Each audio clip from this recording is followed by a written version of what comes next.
Welcome back to the Deep Dive. Today we're diving into something truly fascinating, something humans have obsessed over for millennia: longevity. It's a timeless quest, isn't it? You think about those ancient myths, Gilgamesh ruling for 126 years, or Methuselah supposedly hitting 969. Exactly, that dream of a longer, healthier life. But now, it's moving beyond myth. Science is making some, well, frankly, astounding breakthroughs. It really is incredible. And that's our mission today, right? To unpack these discoveries that are genuinely changing how we understand aging, challenging the idea that it's, just inevitable. Yeah, we want to look at the molecular pathways, the tiny stuff happening inside our cells that could actually lead to longer, healthy lives. We're drawing on some really cutting-edge research here So we're going deep into the nanoscale, the world of the incredibly small. to understand something incredibly big. Our own lifespan should be quite a journey. Okay, so where do we even start with understanding life at that tiny scale? Well, a good starting point is probably 1665. Robert Hooke, with his microscope, looking at cork bark, he sees these little box-like structures. And calls them cells. That's basically the launch of modern biology right there. Pretty much. But even then, for centuries, what life actually was at that molecular level, well, it remained a huge mystery. Oh, absolutely. So much so that even someone like Erwin Schrödinger, the quantum physics giant, Right. in his 1944 book, What is Life? He was basically flummoxed. He even suggested we might need other laws of physics just to explain living things. Like life was somehow breaking the known rule. Exactly. But here's the amazing part. Turned out, no new laws needed. No. Today we understand life at its core, at that nanoscale, is really an incredibly ordered set of chemical reactions. Just chemistry. Well, incredibly sophisticated chemistry. It's about bringing atoms together that normally wouldn't hang out, or carefully breaking apart molecules that are usually stable. And the real workhorse is doing all this. Enzymes. Enzymes, okay. Yeah, think of them as these tiny, proteinaceous Pac-Men constantly working. They make everything happen by harnessing the chaos, the constant jiggling of molecules. Chaos. You're like, that sounds counterintuitive. It does, doesn't it? But imagine, an enzyme is maybe 10 nanometers across, tiny. But inside every single one of your cells, you've got enzymes like glucokinase grabbing thousands of glucose molecules per second. Per second. Tagging them for energy, or ribosomes, building proteins nonstop. It's mind-boggling speed and scale. So how does the chaos help? Well, molecules inside a cell are basically being thrown around at like 1,000 miles per hour relative to their size. It's violent. But enzymes use that constant motion. Without it, the right molecules wouldn't bump into each other often enough. So the chaos provides the opportunity for reactions. Precisely. Take an enzyme like SART1, which we'll talk more about. It grabs one molecule, locks it precisely onto another, performs the reaction, then lets go, thousands of times a second, harnessing that molecular storm. Wow. Okay, so if enzyme stops? Life stops. Instantly, like within seconds. So when we, toast to life. We should really be toasting to enzymes. They're the literal engines. Okay, that puts a different perspective on things. So understanding this nanoscale machinery, what does it tell us about, well, death? Is it inevitable? That leads to a really profound point. Richard Feynman, the Nobel Prize-winning physicist, he once said something like, "There is nothing in biology yet found that indicates the inevitability of death." Nothing says we have to die. According to the known laws of physics and chemistry, no. There's no fundamental law that dictates life must end. But we age, things break down. Yeah. Entropy, right? Loss of information. Yes, aging often involves that increase in entropy, that loss of order, you could say loss of information. But, and this is crucial, living things are not closed systems. We take in energy, food. Exactly. We absorb energy, we maintain order.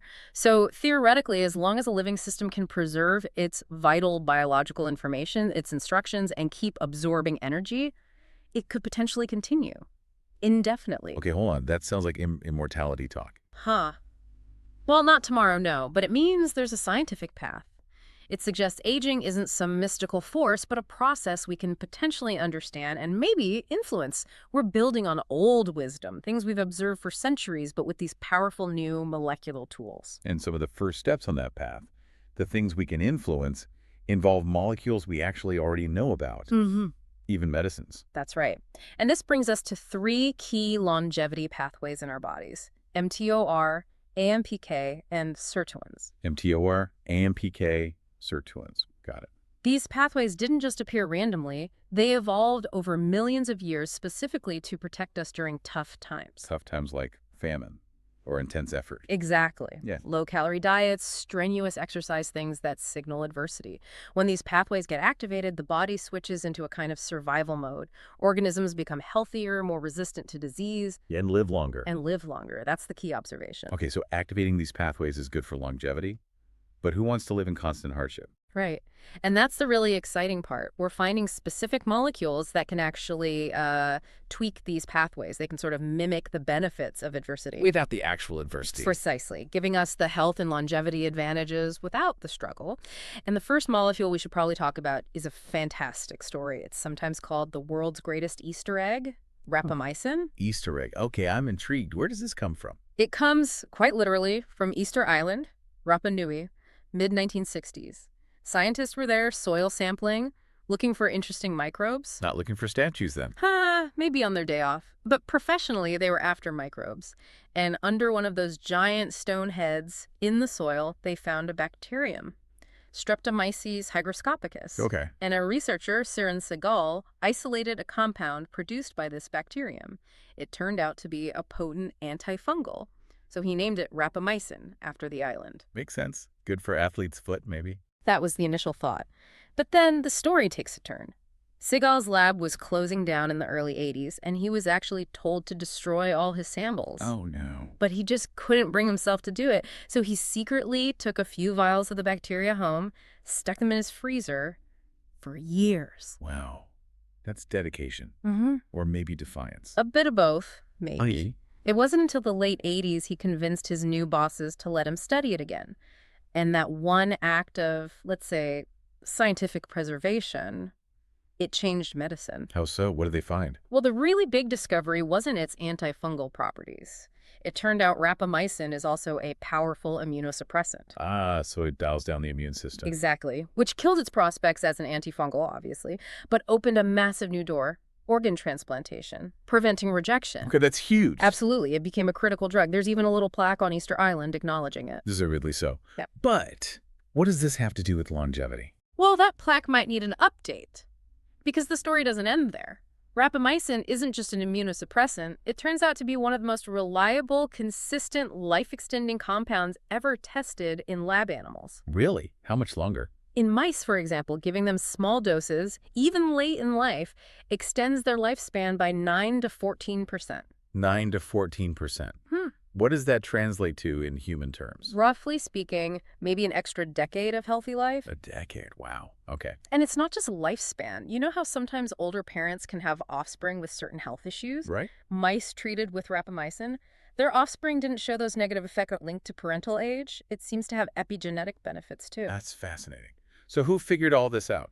Key researchers like Joseph Heitman, Michael Hall, Raul Mava, David Sabatini, they identified the target of rapamycin, the TOR pathway, or mTOR, in mammals. Their work is definitely Nobel Prize-worthy chatter. But it's not perfect, right? Immunosuppression sounds risky. That's the main drawback, yes. High doses can be toxic and suppress the immune system too much, so it's not a simple take this pill situation for everyone just yet. Okay. But lower doses or intermittent doses seem much safer in studies. They've shown benefits in mice, even improved flu vaccine response in elderly humans.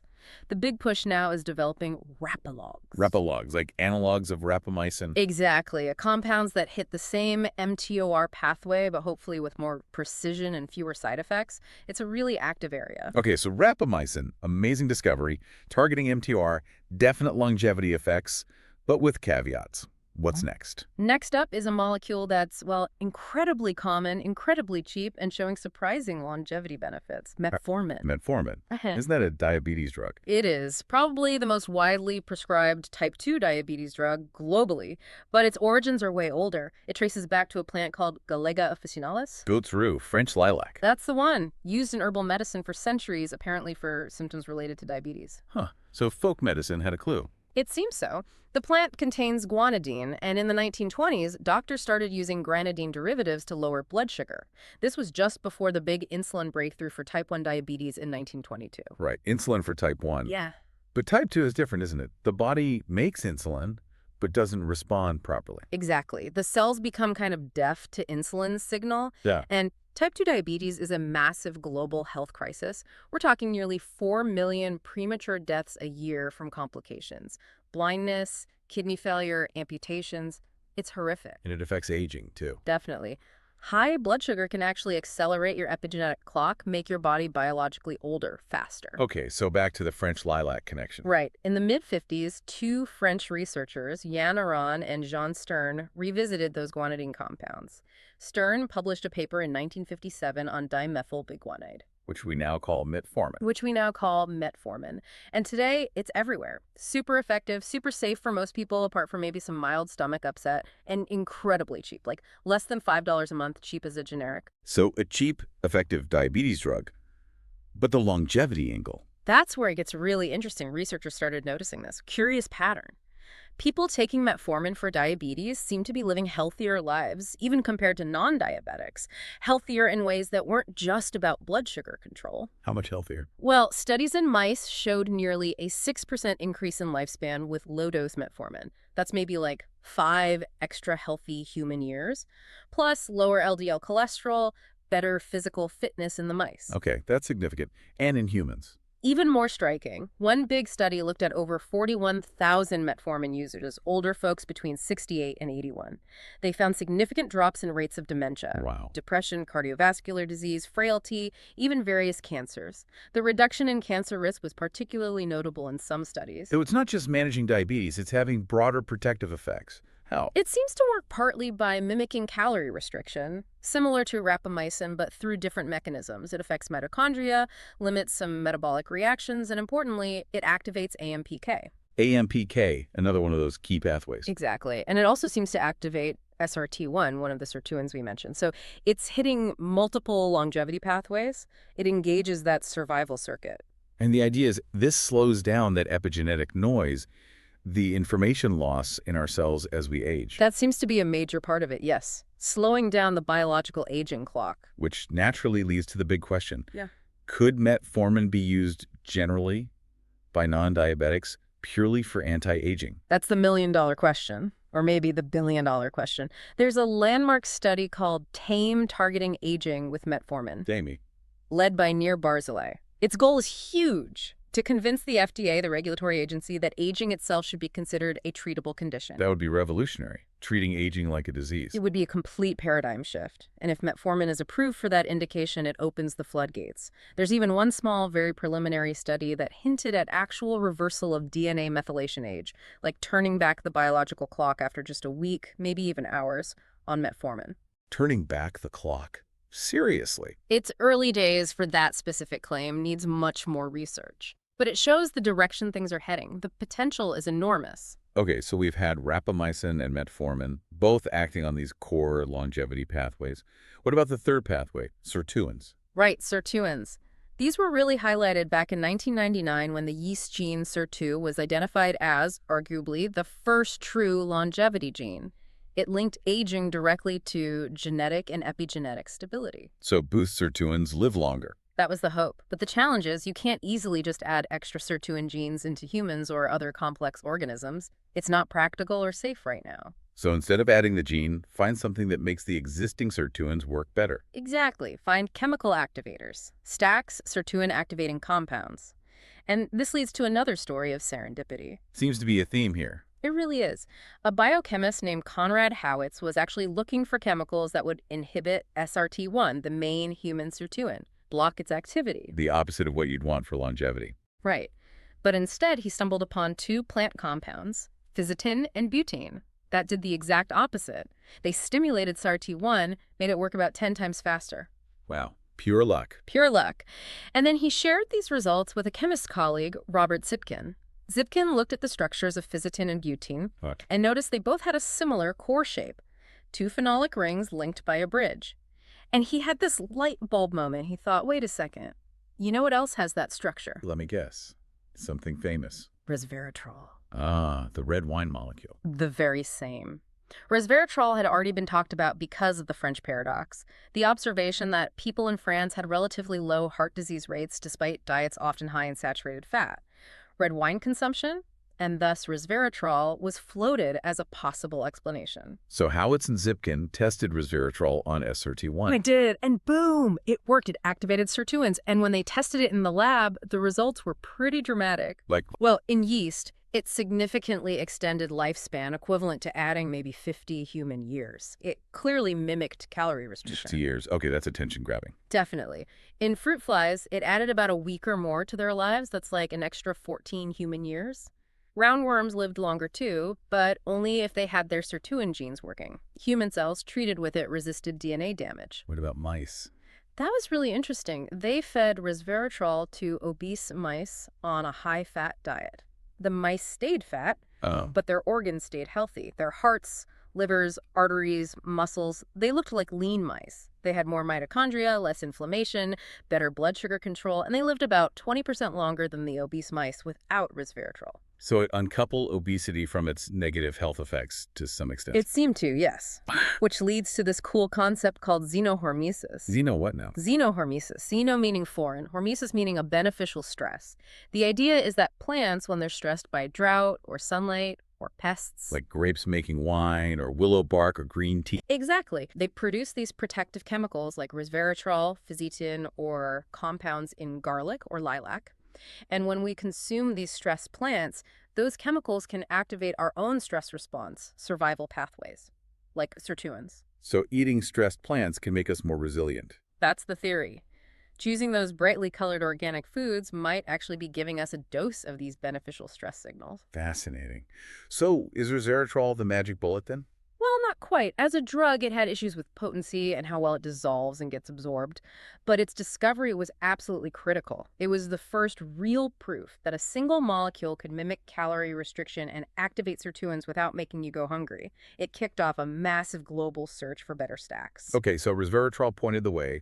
What else fuels these sirtuins? Now we get to the fuel itself, NAD, or NAD plus NAD. Heard of it. What is it exactly? It stands for nicotinamide adenine dinucleotide, discovered way back in the early 1900s as something that helped yeast fermentation, but it's absolutely fundamental to life. How fundamental. Like you'd be dead in 30 seconds without it. It's fundamental. It's used by over 500 different enzymes in our bodies for countless critical reactions. Okay, vital. And the connection to aging. Here's the kicker. NAD levels decline significantly as we age. In almost every tissue, muscle, brain, skin. Why? Why do they drop? That's complex, still being fully worked out. But the crucial link came from researchers Shinichiro Imai and Lenny Guarente. They showed that NAD isn't just involved in metabolism, it's the essential fuel for sirtuins. So sirtuins need NAD to work properly. Exactly. Think of sirtuins as the engines and NAD as the gasoline. If NAD levels drop with age, the sirtuin engines sputter. They can't do their job of protecting DNA, silencing the wrong genes, extending lifespan. So low NAD means low sirtuin activity, which contributes to aging. That's the connection. For years, scientists were wary of messing with NAD levels, thought it might be dangerous. But work in yeast, which is less risky, showed the way. What did they find in yeast? They found a gene, PNC1, that helps yeast make NAD from a form of vitamin B3. Boost that gene, give the yeast more NAD, And they live longer. 50% longer. That discovery really launched the hunt for ways to safely boost NAD levels in humans. How can we boost NAD? Well, our bodies have an equivalent pathway, and researchers started finding precursors molecules our bodies can easily convert into NAD. Charles Brenner discovered one called nicotinamide riboside, or NR. It's actually found naturally in milk. NR in milk, okay. And then there's nicotinamide mononucleotide, or NMN, also a precursor found in things like avocados, broccoli, cabbage. So NR and NMN are like raw materials for NAD. Pretty much. NR gets converted to NMN, and NMN gets converted to NAD. Give an animal or a person NR or NMN, often just in their drinking water. And NAD levels go up? Yep. By about 25% or so within hours. It effectively mimics the NAD boost you'd get from fasting or intense exercise. Okay, so boosting NAD is possible. What happens when you do that in aging animals? The results, especially with NMN in mice, have been frankly astonishing. Old mice given NMN didn't just have their NAD levels restored. Their type 2 diabetes symptoms improved dramatically. After just 1 week of NMN injections, the power plants in their old muscles were functioning like mitochondria from young mice. A week? That's fast. Incredibly fast. And then came what some researchers jokingly called the Great Mouse Treadmill Failure of 2017. What happened? Old mice, typically exhausted after maybe half a kilometer on a tiny treadmill, were given NMN, and they just kept running 3 kilometers. They matched or even exceeded the endurance of young mice. The treadmills weren't designed for mice to run that long. That's amazing, just from boosting NAD. It seems so. And it wasn't just endurance. NMN-treated old mice showed better balance, coordination, speed, strength, even memory. Other labs found NMN protected against age-related kidney damage, neurodegeneration, various mitochondrial diseases. It sounds almost too good to be true. The results are certainly dramatic. Anecdotally, researchers running long-term studies reported that old mice, given NMN late in life, were often still alive and looking healthy when all the mice in the untreated control group had already died of old age. Wow. Okay. Any other surprising effects? Well, this is perhaps one of the most fascinating and potentially revolutionary areas, fertility. Fertility. How does NAD connect to that? There have been these anecdotal reports, stories from women taking supplemental NMN who unexpectedly experienced a return to menstruation, sometimes after years. Really anecdotal, but intriguing. Very intriguing. And while anecdotes aren't proof, the animal studies are compelling. NAD boosters have been shown to restore fertility in old female animals, horses, mice, even mice whose eggs were damaged by chemotherapy or mice that had gone through menopause. Restore fertility in old age. How? Biologically, the ovary is one of the first major organs to really show the effects of aging. Egg quality declines dramatically. It turns out SIRT2, one of the human sirtuins, plays a key role in controlling how eggs divide correctly. And NMN helps RT2 do its job better. That seems to be the case. Boosting NAD with NMN helps old mouse ovaries produce healthy, pristine eggs, much like young mice do. Yeah? The implications are, well, profound. Because if you can rejuvenate the ovary, Which ages so rapidly, it strongly suggests these same pathways could potentially rejuvenate other organs too. It's maybe not full age reversal yet, but restoring function in aged tissues, that's a massive step. It points towards genuine rejuvenation in parts of the body. and NMN isn't alone here. No, metformin is actually used sometimes for PCOS, a condition affecting fertility. And inhibiting mTOR, that first pathway we talked about, also shows promise in preserving fertility during treatments like chemotherapy.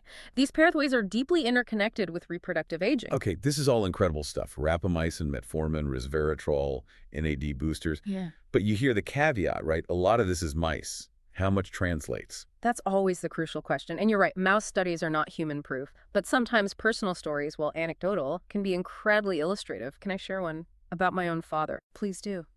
So my dad, he trained as a biochemist way back, but spent his career mostly behind a desk as a computer guy. Okay.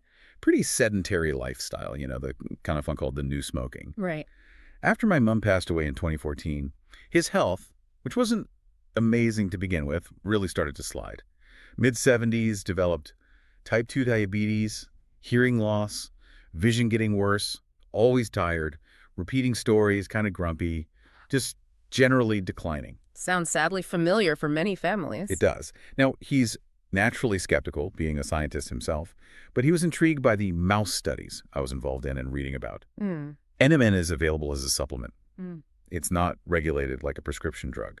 Mm. So cautiously, he started taking a small dose, along with the metformin he was already on for his borderline diabetes. Did he notice anything? For months, nothing. Every time I asked, it was, nope, nothing's changed. How would I even know? Very skeptical. Okay. But then, maybe 6 months in, something changed.